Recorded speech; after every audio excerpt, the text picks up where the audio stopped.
పౌలు రాస్తున్నాడు, అంటున్నాడు, ప్రియులారా, మనకు ఈ వాగ్దానములు కలిగి ఉన్నవి గనుక దేవుని భయముతో పరిశుద్ధతను సంపూర్తి చేసుకుంటూ శరీరమునకు ఆత్మకు కలిగిన సమస్త కల్మషము నుండి మనల్ని పవిత్రులనుగా చేసుకుందాము.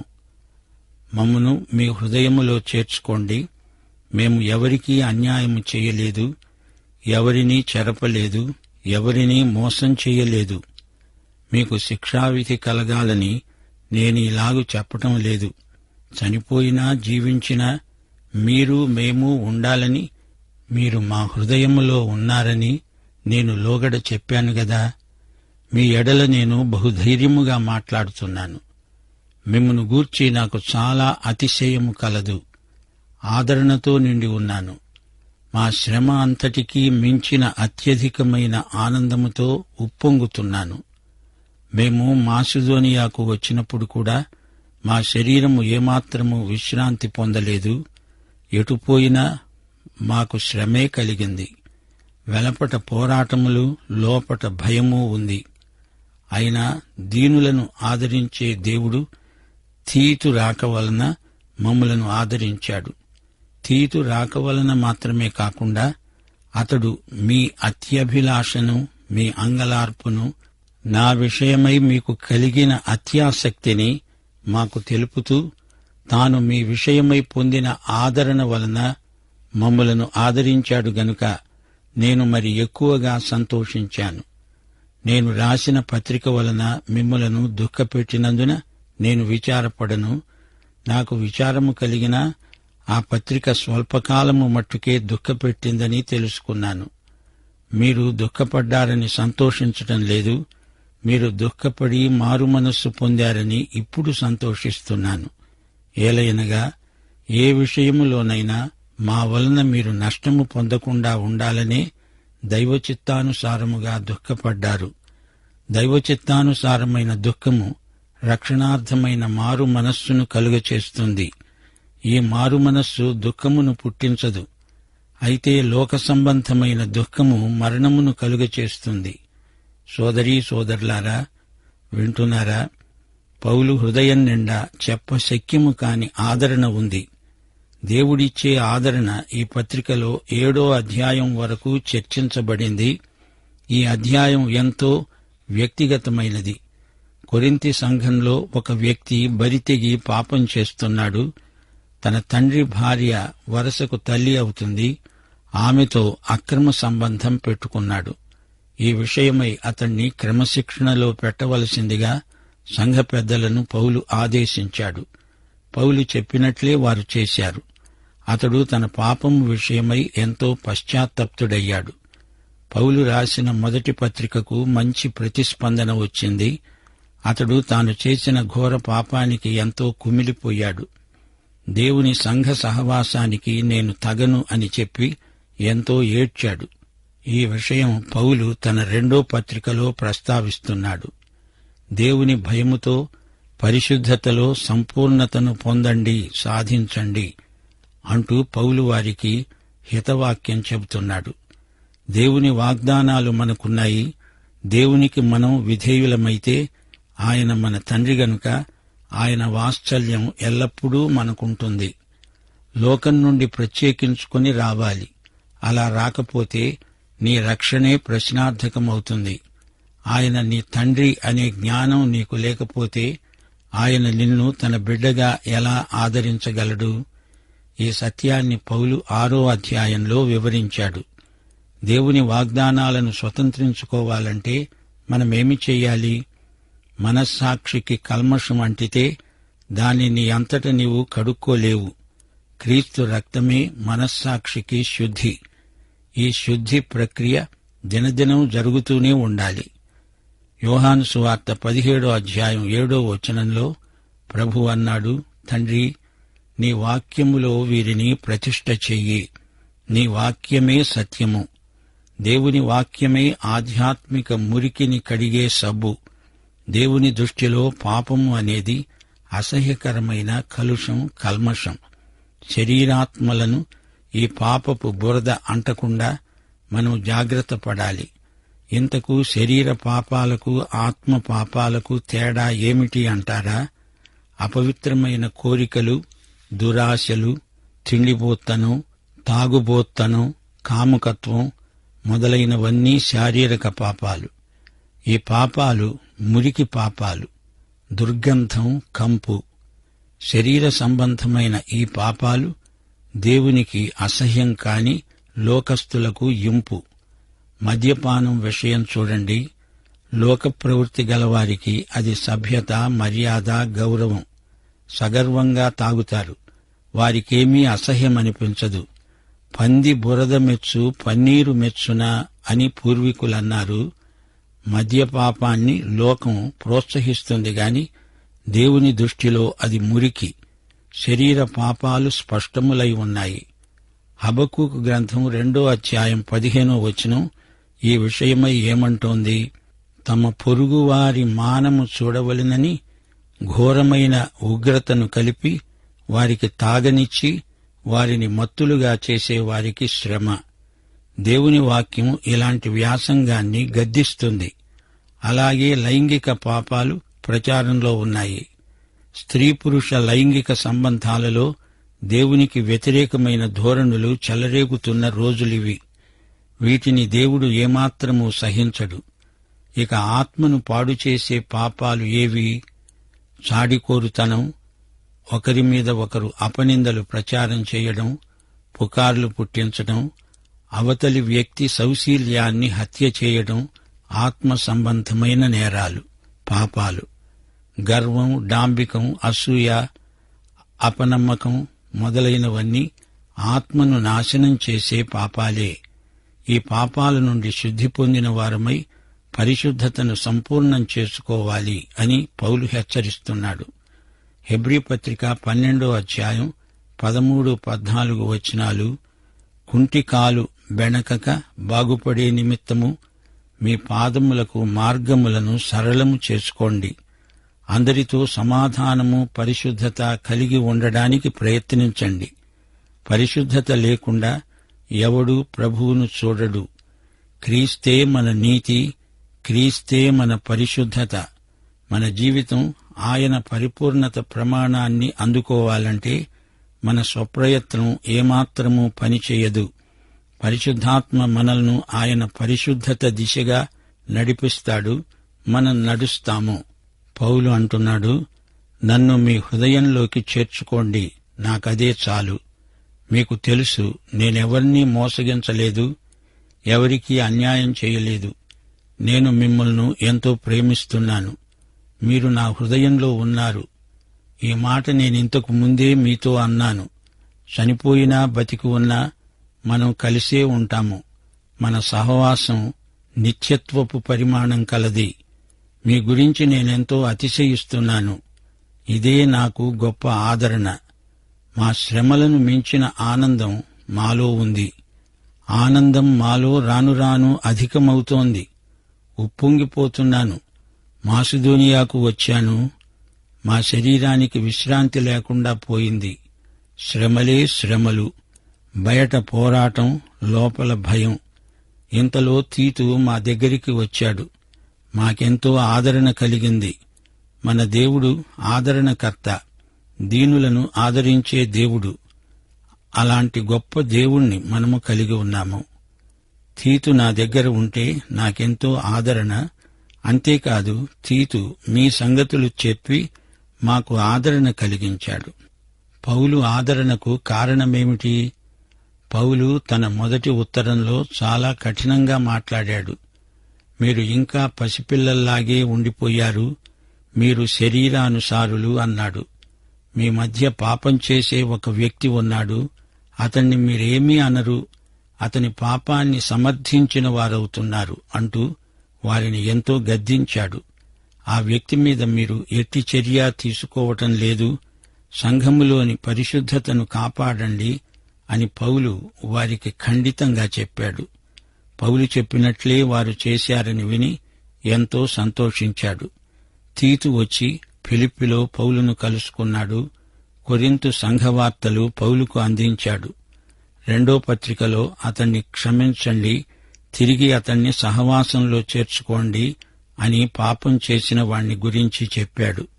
లేకపోతే అతడు దుఃఖము చేత కుంగిపోతాడేమో అన్నాడు. అసలు ఏమి జరిగిందంటే, ఎఫెసు నుండి పౌలు త్రోయకు వెళ్లాడు. అక్కడ కనిపెట్టాడు, తీతు రాలేదు. పౌలు కొంచెం కంగారు పడ్డాడు. అంత కఠినంగా ఎందుకు రాశానా అనుకున్నాడు. ఒకవేళ తిన్నగా నేను స్వయంగా కొరింతుకు వెళ్లి ఉంటే బాగుండేదేమో అనుకున్నాడు. అక్కడి నుండి ఫిలిప్పికి వెళ్లాడు. అక్కడ తీతు ఆయన్ను కలుసుకున్నాడు. కొరింథీ సంఘం నుండి మంచి వార్త తెచ్చాడు. పౌలు ఆత్మ ప్రేరితుడై రాశాడు. అవును, పౌలు కూడా మానవమాత్రుడే. అందుచేత అతని భావోద్రేకాలు అతని మాటల్లో వ్యక్తమవుతాయి. ఆత్మ నడుపుదల మన వ్యక్తిత్వాలను తొక్కిపట్టదు, చంపదు. పౌలు అంతఃకరణ, సంఘబిడ్డలపై ఆయనకున్న ప్రేమ ఎంత గాఢమైనవో మనము గుర్తించాలి.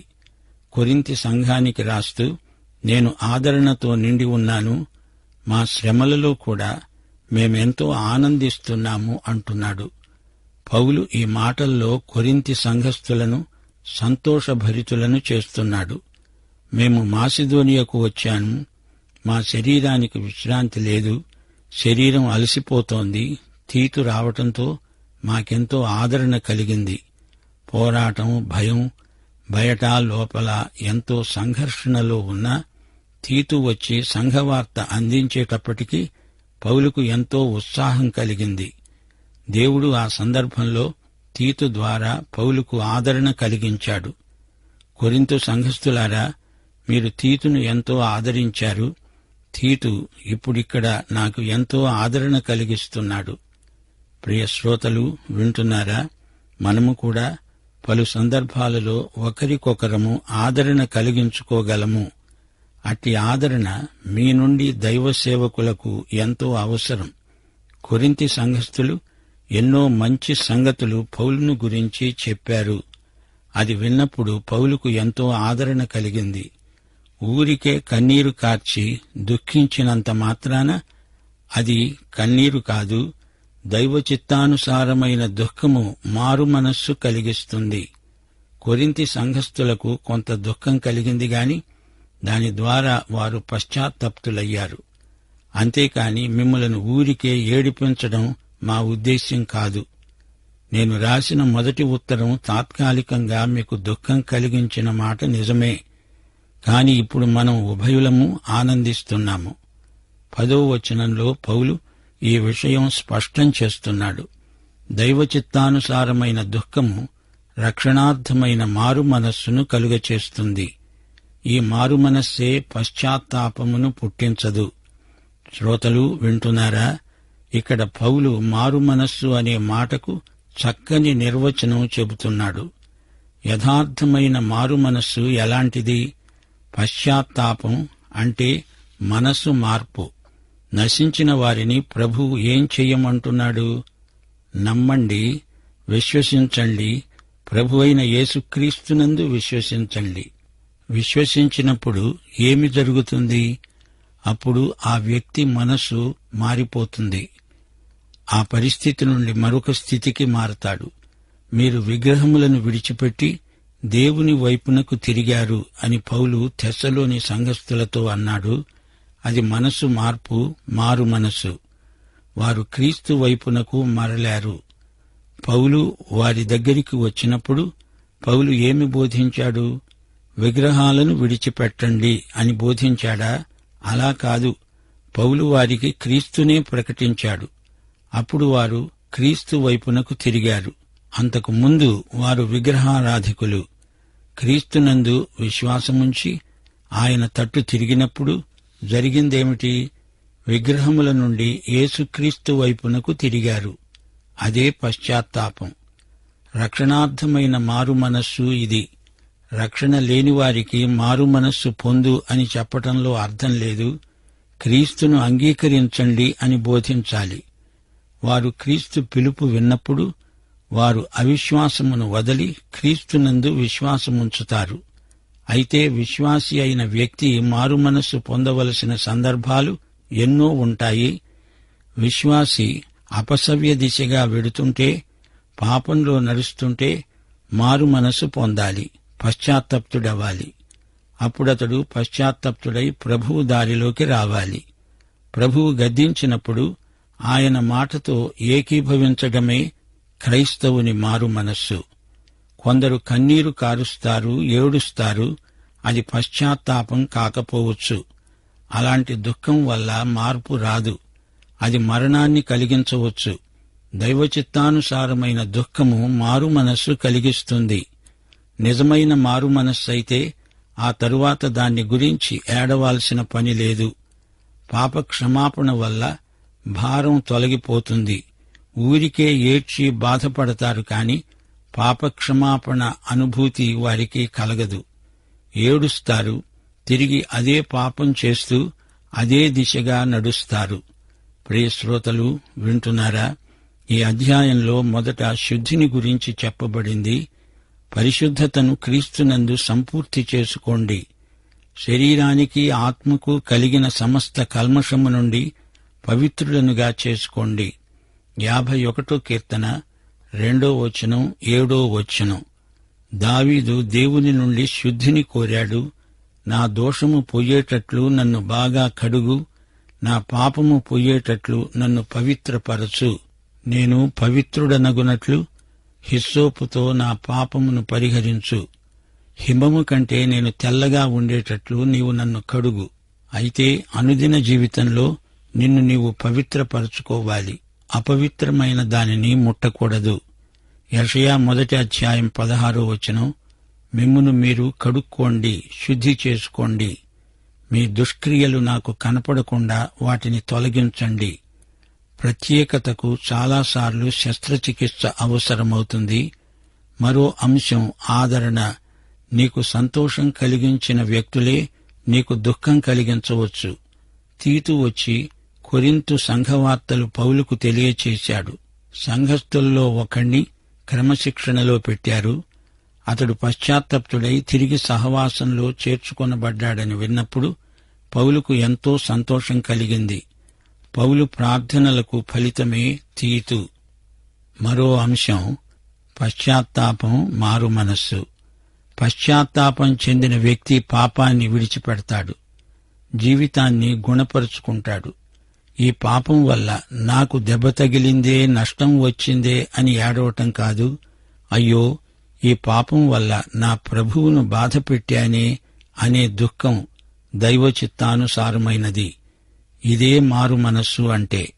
పశ్చాత్తాపం తరువాత ఆ పాపం మళ్లీ చేయకూడదు. పునరుద్ధరణ కావాలి. నీవు ఏ స్థితిలో నుండి వచ్చావో అది జ్ఞాపకం చేసుకొని మారు మనస్సు పొంది ఆ మొదటి క్రియలను చెయ్యి. ప్రియ సోదరీ సోదరులారా, ఈ పాఠం ఆరంభంలో పౌలు ఒక మాట అన్నాడు. మనకు ఈ వాగ్దానాలు ఉన్నవి గనుక పరిశుద్ధంగా జీవించండి. దేవుని సన్నిధిని గురించి, దేవుని సహవాసాన్ని గురించి వాగ్దానాలు మనకున్నాయి. విధేయత గల దేవుని బిడ్డలు తమ పవిత్రతను కాపాడుకోవాలి. శరీరాత్మలకు మాలిన్యము అంటకుండా జాగ్రత్త వహించాలి. పరిశుద్ధతను సంపూర్తి చేసుకోండి అంటే సంపూర్ణత దిశగా సాగిపోండి అని అర్థం. పరిశుద్ధతలో దేవుని బిడ్డలు ఎదుగుతూ ఉండాలి. క్రీస్తు పోలికకు మార్చబడుతూ ఉండాలి. పవిత్రీకరణ ప్రక్రియ దినదినము మనలో కొనసాగుతూ ఉండాలి. ప్రియ శ్రోతలు, ఈ పాఠంలోని ముఖ్యాంశాలు జ్ఞాపకముంచుకోండి. క్రైస్తవ సహవాసంలో ఆదరణ, ఆనందము ఉన్నాయి. శ్రమలలో కూడా అత్యధిక ఆనందం క్రీస్తునందు మనకున్నది. సేవారంగంలో శరీరం అనేక శ్రమలకు గురి అవుతుంది. అయినా విశ్వాసుల సహవాసంలో అంతకు మించి ఆదరణ మనకు కలుగుతుంది. దేవునికి స్తోత్రం. ప్రియ శ్రోత, నీవు ఈ యేసు ప్రభువును నీ స్వకీయ రక్షకుడుగా ఎరుగుదువా? దేవుడు మిమ్మును సమృద్ధిగా దీవించునుగాక. మన ప్రభు అయిన యేసుక్రీస్తు వారి కృప, తండ్రి అయిన దేవుని ప్రేమ, పరిశుద్ధాత్మ యొక్క అన్యోన్య సహవాసము మనకందరికీ నిత్యత్వము పర్యంతము తోడై ఉండునుగాక. ఆమేన్.